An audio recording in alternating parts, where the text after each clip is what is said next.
Hi, this is Eva Lichru, Greek psychotherapist and coach in London. Today I will talk to you about 3 basic tips that can enable the communication between partners. Here is what Katya wrote to me. Hello Eva, I really love your videos, so helpful and to the point. Here's another question for you.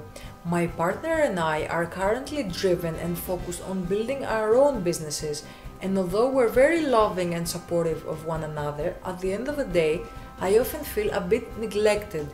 He usually comes home tired from work and he seems to prefer cooling down from a long day watching TV or a movie, whereas I feel that this is the only time during the day that we have for the two of us to talk or to just do something together.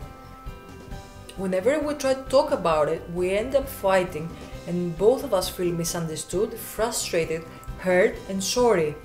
How can we talk about it so that we can both feel heard and understood without hurting one another and ultimately our relationship? Katya, thank you for this excellent question. You couldn't have put it more nicely. Once more, this question touches a very common communication issue between couples. So here are my top 3 tips to remember next time you find yourself in a similar situation. Tip number 1 is express how you feel instead of making accusations. For example, I feel sad, I feel upset, I feel lonely when you do whatever. What can we do about it? Using a I feel rather than you did this is enabling you to take responsibility for your emotions instead of blaming your partner for his behavior. So next time he comes home, why don't you try sharing, I feel lonely when you come home, and you immediately switch on the TV, rather than you never think about me, all you think about is switching on this damn TV. A statement that starts with I feel is much easier for your partner to listen to, as it doesn't put any blame on him.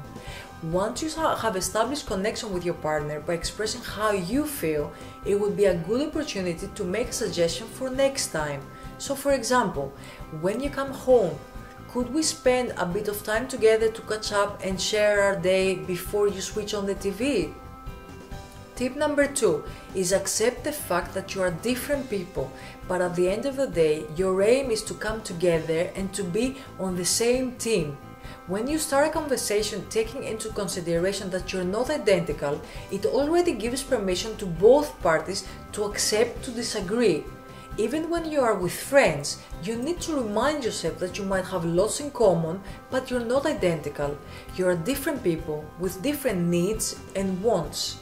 If you want to understand each other, you need to put yourself in the other person's shoes. So you need to try to understand what are his needs, his wants, and respect them. It's only natural that difficult moments, misunderstanding and frustration will get in the way of the process.